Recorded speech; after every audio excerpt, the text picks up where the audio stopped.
What's up, Team Diadem? We're back with another Courtside Sessions episode, and this time we're joined with a special guest, Christian Singer, the managing director for Diadem Sports Europe, Middle East, and Africa.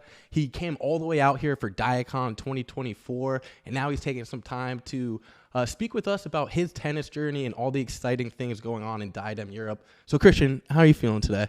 I'm feeling great. Thank you for having me, Kevin. It's always nice to be here. Weather is nicer, obviously, than in Germany. So I'm feeling great. 100%. Before we dive into all this, what was your thoughts on Diacon 2024? Yeah, it was my first Diacon. I unfortunately couldn't make it last year.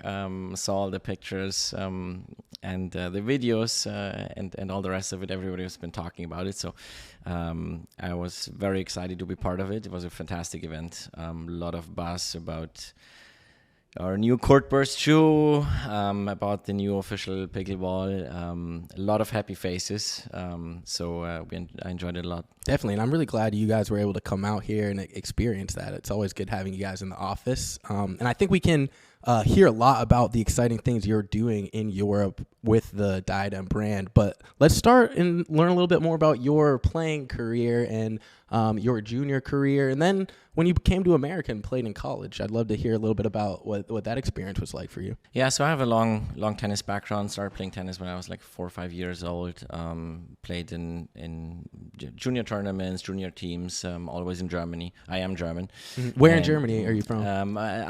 Just outside of Munich. Okay. So South Germany, Bavaria, Oktoberfest. Great. And then what's the junior tennis community like in that area when you were growing up? Is it? Yeah, there were. I was one of the better ones in that region. But there was still it was a lot of competition, a lot of traveling, a lot of practice, and so on. So I played in various teams there as I grew older.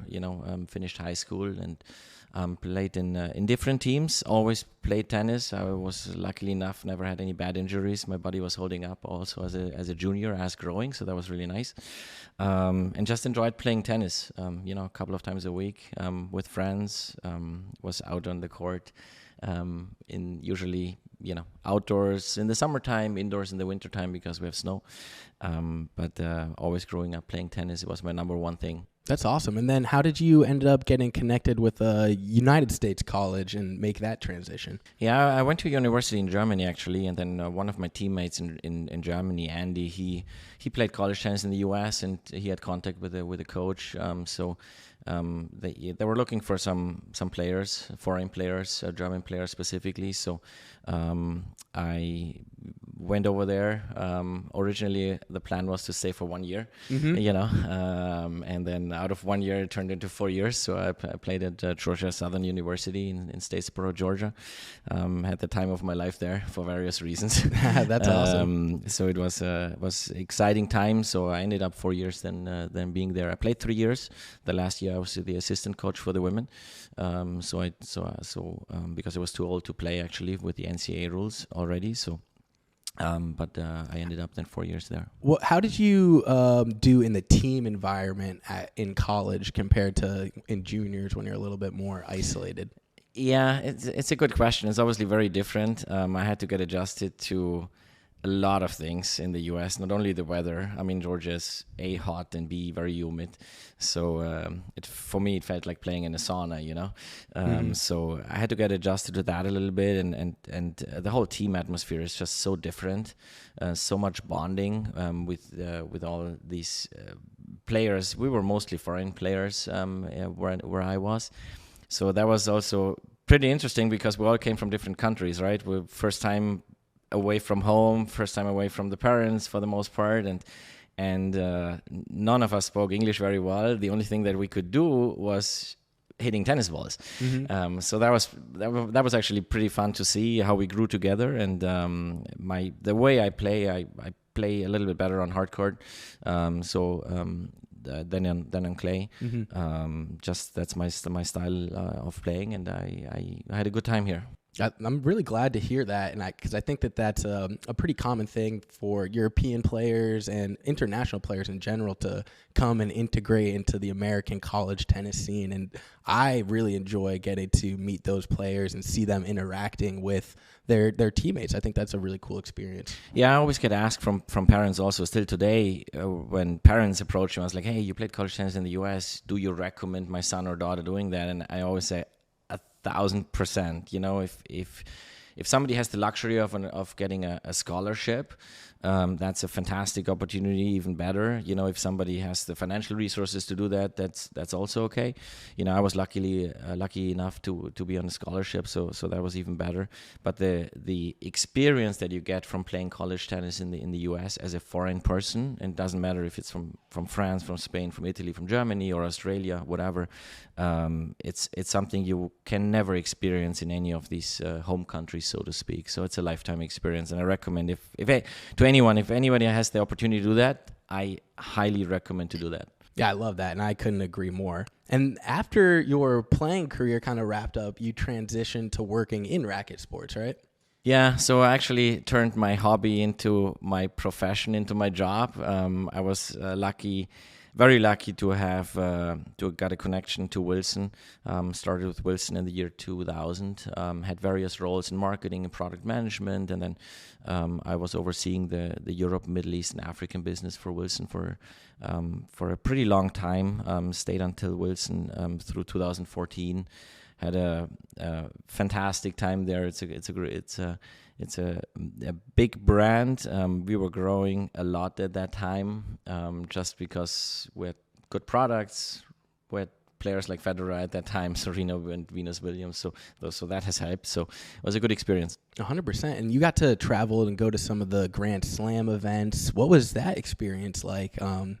Yeah, at the beginning, I was always super excited to go to all these Grand Slam tournaments. It's because you keep going to all these events, and at some point just for meetings. So, so the excitement level. It sounds a little bit stupid when I say that, but the excitement level got reduced year over year, just by being there for meetings. You're stuck in hotel rooms and so on. But it was still, sometimes we all sneaked out of meetings, and when you had the chance to see Roger on grass or Nadal on clay court, these are obviously very special moments, obviously at Grand Slam tournaments. And this is one of the nicest things when you work in the industry.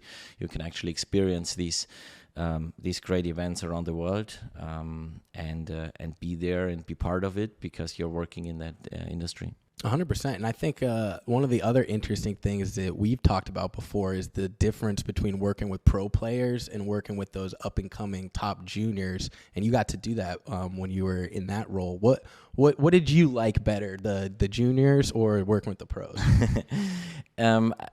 Personally, it's a good question. I have to say, and I have to admit, I mean, it's super nice to work with, top players, players that win Grand Slam tournaments and play semifinals and all the rest of it. But I always enjoyed working with the juniors, just because it's so cool to see how these young people grow as a kid more than anything into a player, how they go through body changes, how they grow up mentally. I still remember, I think it was in the year 2000, we were sitting in a meeting, and our tour manager said, hey, there's this player from Switzerland, he's playing very well already at junior Grand Slams. He's going to start winning Grand Slams at some point, And then, a couple of years later, Roger starts to win first Grand Slam and second Grand Slam and third Grand Slam. And I still also remember when I met Anna Ivanovic, for example, for the first time. I think she was 13, maybe 14 years old, something like that. Start playing junior events, playing very well, and a couple of years later, winning French Open, #1 in the world. Those are so cool stories to see. These are not two examples where it worked. I've seen way more examples where it unfortunately didn't work. There was a player from Spain who was going at a similar pace at Nadal at that time, and didn't work out for various reasons. I've seen players from Germany also not succeed. Not succeeding they obviously play very well, and they played on the ATP tour and so on, but they didn't make that massive jump into like top 20 of the world. So it's hard. I mean, the air is very thin. It's incredible how tough it is to get to the top. Yeah, and I think that's a great point too that you made about the projections and everything that you see on the junior level. For a guy like Roger, it obviously boom, boom, boom, it worked out. But then you see it a ton of times with players that are projected to, be Grand Slam level players. And over time, for whatever reason, from when they're 12 till 25, it just doesn't pan out that way. And I think that's a good thing for junior players to think about is maybe you might be the top, but you have to keep working. Or maybe you might not be at the top, but you can keep working to get there, Yeah, I've seen, I've seen players that were projected to get there and didn't make it. I've seen players that were projected not to get there and they got there. So there is no direct path. Some players are taking a direct path. Some players are taking an earlier path than other players. Roger was fairly late in contrast to other players. But there is no right or wrong, I think it's just a matter of staying focused, trying to make the best out of what you can. But it has to, a lot of pieces of the puzzle have to come together to actually make it. Yeah, 100%. And sometimes it's things that you can't control, which is obviously a tough situation.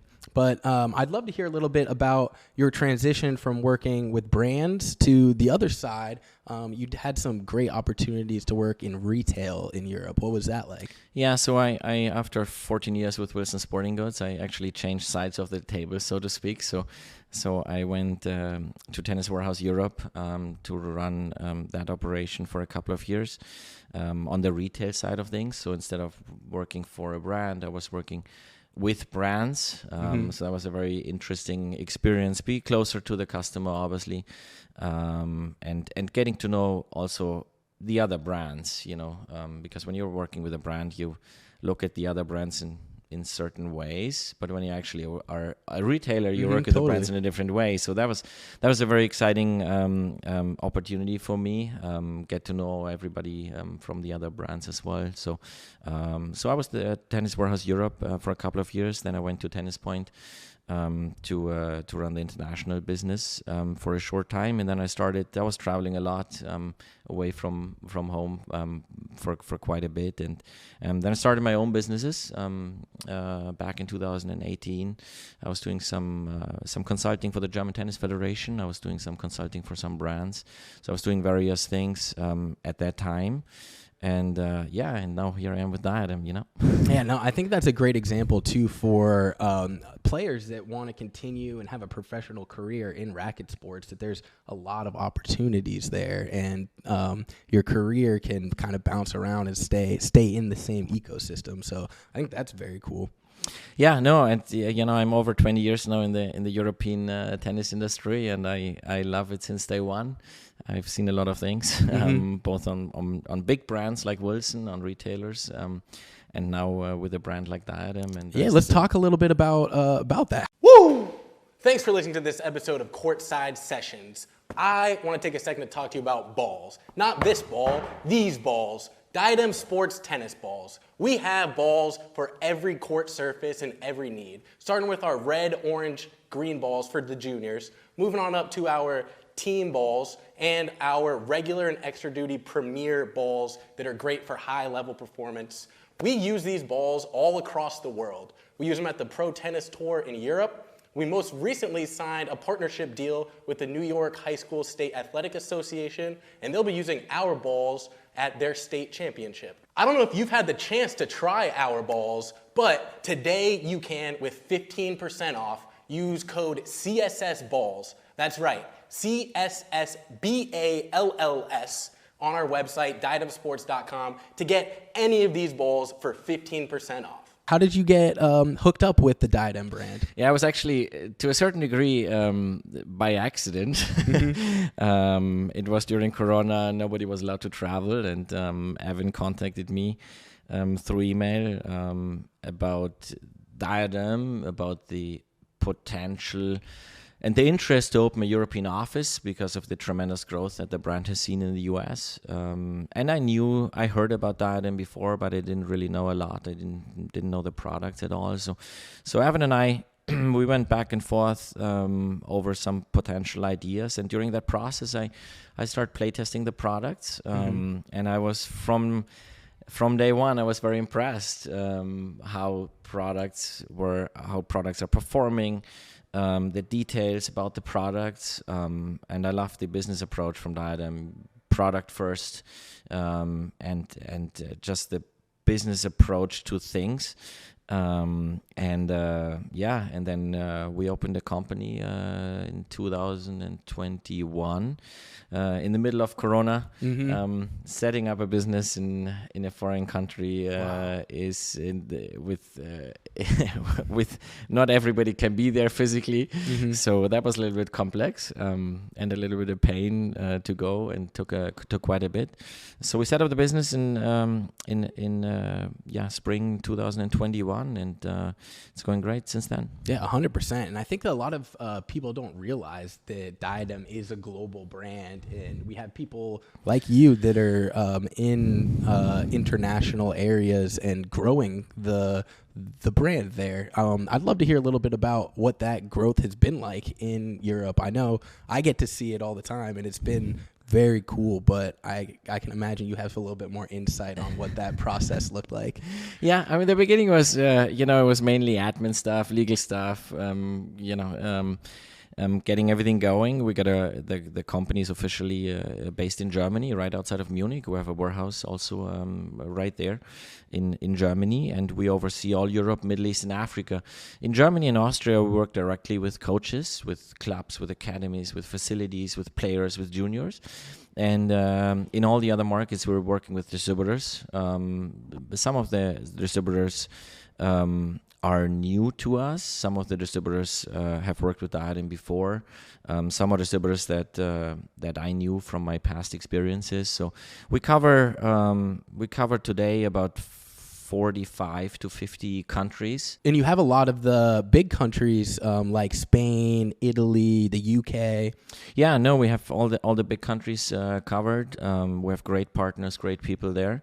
We have obviously some smaller countries then also. We're still expanding into new markets, exploring new markets, and that's really exciting. We're onboarding new distributors every month, so to speak. But we have a really good network today already, considering that we started only 2.5 years ago. We're very happy with where we are. And then I've been able to see a lot of the big headline stuff, like the balls that you guys are working on with the PTT in Europe and a couple of other things like that. Talk a little bit about some of those big splashes that you guys have had over in Europe. Yeah, there's been many, so it would take too long to mention all of them. But we just signed a deal to be the official ball of the UTR Professional Tennis Tour. That's a big thing for us. So every professional tournament of the UTR in Europe will be played with our all-court extra duty balls, which is great. Just a couple of months ago, we partnered with the European Tennis Base in Austria. It's one of the top junior academies for Europe. So it's European players based out of Austria, great location. It's run by a former tennis professional. We're very happy to be part of that academy. Coaches are using our rackets, our strings, our grips, our apparel, in the future also our shoes.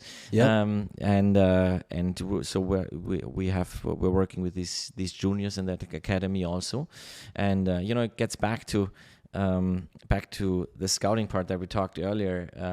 Kevin is like, okay, we want to find these juniors earlier. Some are gonna make it, some are not gonna make it, and there's no guarantee, but we're trying to work a lot with juniors and hoping and helping them develop through the ages as they grow into an adult, and that's very fun doing that. I love to hear that. What do you think the future of Diadem Europe, Middle East, and Africa looks like in coming up? It's a good question, because it's something Evan, AJ, Michael, and we talk all the time because we see such big growth in in the US, we have seen tremendous growth in Europe as well. Pickleball is starting. Yeah, talk about a little bit about that while we're here. What's pickleball like in Europe right now? Because I think you're one of the guys that's leading the charge out there. Yeah, well, we are. I would say it's a real business in the UK. The UK is the largest market of pickleball in the UK. It's growing in the Scandinavian countries. It's growing a lot in Spain and Italy, and it starts to pop in certain countries as well. Germany also. It's an infrastructure problem for the most part. Not problem, infrastructure challenge, so to speak. So how can you get actually courts built? Players are there. Players love it. We are working with some clubs, with some academies in different countries, people. Pickleball scene is a community, so we are very well known. We're one of the top 3 brands in the US, and pickleball players know that. So we're having some good traction on pickleball also, which is great to see. You know what I would love to hear too is in the US, there's often a kind of butting of heads between tennis and pickleball players. Is that similar in Europe, or are people embracing it more? I think they're embracing it more. I mean, it's a way smaller scale, so to speak. So there is no beating against each other. I don't see that as a fight between the two sports. But I have not seen anybody in Europe that doesn't like to play pickleball. That's great. Everybody's having a blast. So we're all over pickleball as well. We want to help in the infrastructure also. We feel like we want to help develop the sport, so to speak. So I think the future is bright for us as a brand. We're very excited, I look forward to see where we can bring Diadem in the future. Yeah, 100%. I think another interesting part of that piece is we're adding more pro tennis players to the roster, and many of them are European. So I think that will probably help as we continue to add more and more pro players, right? Yeah, no, I mean we got Marius Kopel, we got Javier Barranco, we have some other players. We have Oliver Crawford now. We have all that will help. I think we will see more tour players than in 2025. But at the same time, we still continue to focus on the juniors. Yes, exactly. And hopefully some of these juniors actually will break through and make it on the tour as well. So it's exciting times. 100%. And I am very thankful that I was able to grab you for this little conversation. I know you're very busy. You're working European time over here in the States. And I'm just thankful for everything that you're doing to grow Diadem in Europe, in the Middle East, and Africa, and excited to see everything that you can do in the next few years. Well, thank you, Kevin. I enjoyed talking to you. Thank you for your support, and all the best. Perfect. And make sure you guys stay tuned. We're going to have more Courtside Sessions coming your way. Like, comment, share, subscribe, send this to somebody in your network. And, of course, a big thank you to our production team here at Diadem Sports, especially Colin McDowell for all of his hard work breaking down this film. Like I said, stay tuned. More Courtside Sessions coming your way.